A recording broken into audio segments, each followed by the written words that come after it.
Yo, what's going on, guys? Crispy Flakes here. So one of the craziest trades just happened in the NBA today, and that was Chris Paul being traded from the Los Angeles Clippers over to the Houston Rockets to team up with the MVP caliber James Harden, my friends. This trade is absolutely crazy. Now, I want to talk a little bit about it here, and basically what we have is we have two players in Chris Paul and James Harden that could perhaps, guys, be the best backcourt in the NBA. Now, of course, we got to see these players play together. We still got, like, Stephen Curry and Klay Thompson and Damian Lillard and CJ McCollum and backcourts like that. But damn, dude, this is looking pretty damn good. The only issue I have with this is that really for Chris Paul and James Harden to be at their best, they have to have the basketball in their hands. Like, James Harden is an isolation type player that likes, I mean, of course, he was crazy with the assists last season, but it's like he needs the ball in his hands in isolation and kind of just put everybody else around. That's why Lou Williams and Eric Gordon really succeeded, because they were just guys that he could pass the ball out to, and, they can make their open shots. Now, Chris Paul, it's like, while he doesn't get other players involved, I mean, can he play off of James Harden? He got the shooting stats. I mean, Chris Paul can shoot. I just don't know if that's, like, the optimal position for Chris Paul. So it's going to be interesting. I love the idea of the pick-and-roll game with Clint Capella and Chris Paul, just because Clint Capella is definitely a DeAndre Jordan, Tyson Chandler-esque player. Two players that Chris Paul really succeeded with in the past. So, that's going to be interesting. Eric Gordon was Sixth Man of the Year, so, I mean, they have their backup players. Like, the guy that come off the bench can also play small forward for them, too. So, yeah, man, Eric Gordon's going to be nice alongside Chris Paul in certain situations. Trevor Ariza, a good defensive small forward. But really, guys, the pick-and-pop potential with Ryan Anderson. Blake Griffin, DeAndre Jordan, those were two players that really just clogged up the paint. Didn't really get a lot of good floor spacing out there. So, Ryan Anderson, his ability to shoot that three ball, with Chris Paul out there, that has potential, guys, to really make Ryan Anderson into a borderline all-star power forward in my position, or in my opinion, I should say, in this day and age of the NBA. As far as the bench goes, it's like, yeah, there's definitely some moves that have to be made on here. I did make a few additional other trades just because to make this trade work on 2K.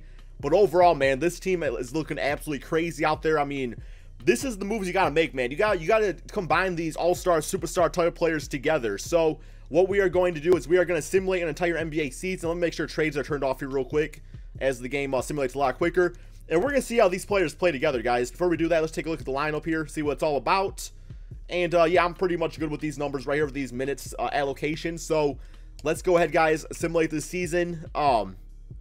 What do you guys think about this trade? Do you think it's an overrated move? Do you feel like maybe like Chris Paul is not going to make that much of a big difference on this team, of course, compared to like a Patrick Beverly and a Lou Williams and what they bring as a tandem on a team? Oh my God, y'all see that record? Oh my God, dude, y'all seeing this record? Oh my life! Wow, this team came out to ball or something, man. This team is not losing. Wow, I mean, they lost to the Portland Trailblazers right there, which is fine and everything. But yeah, because the big rumors, Houston Rockets, it was roughly a week and a half ago, where their names was really brought up as a team that could potentially get Chris Paul. Like, a lot of people were like, all right, that's just one of the destinations he's going to visit. Then, of course, there was the Denver Nuggets. I liked the idea of that just because Jokic is a beast. But really, man, I thought he was going to go to the San Antonio Spurs. Like, I thought San Antonio Spurs was going to be the team for Chris Paul. And apparently that's just not it, man. But what I don't understand is how did the Clippers trade Chris Paul if he was a free agent, unless he like opted in or something like that? Which in that case, it doesn't make all that much sense to me, because you think about it from this point of view, unless there was like a big salary reasons where of course, man, Houston would not have talked to Chris Paul if they couldn't afford him though. So it's like, why would Chris Paul not just opt out and just sign with the Houston Rockets, and they could have kept Patrick Beverly for a backup point guard, could have kept Sam Decker, and also their draft pick. So maybe one of you guys can explain it to me, because I'm really confused by it. But regardless, man, let me know your thoughts on this trade in the comment section below. This team's absolutely balling out there, first in the East, or first in the Western Conference. And I don't know, man, I really hope that this is the case where, the Houston Rockets can make it to the NBA Finals. And it's going to come down to how Chris Paul and James Harden play together, just because, like I said, man, Chris Paul's 32. It's like the NBA window is closing for him. I mean, a point guard like that can play till he's 37, 38, but at like a prime level, though, it's like that window is definitely closing pretty soon, man. So, I don't know. It's just, I don't know how they're gonna play together. I think it's an interesting move. I wouldn't go out and say, oh my God, instant champions right there quite yet. We definitely got to see how they play together. But record-wise, man, this team is a 60-plus win team looking like. Who the hell got first? Golden State Warriors, and that's the thing, guys. The Golden State Warriors are still the Golden State Warriors. So we're going to go ahead and simulate these last 2 games. And we lost to the Clippers, beat the Timberwolves, the Jimmy Buckets out there. MVP, Russell Westbrook, Lonzo Ball, Rookie of the Year, Jeremy Lin, 6th Man of the Year, Hassan Whiteside, Defensive Player, Nikola Jokic, Most Improved, and D'Antoni got Coach of the Year. We do have Chris Paul, All-NBA First Team. Now, I don't see James Harden, though. All-NBA Second? Damn, Lonzo Ball made it over James Harden. What? Come on, 2K. You gonna put Lonzo Ball over goddamn James Harden for All-NBA Team? Okay, that's interesting. I mean, I'm curious what these players' stats are looking like now. We got James Harden, I mean, still led the team in scoring at 25 points per game, 8.7 assists.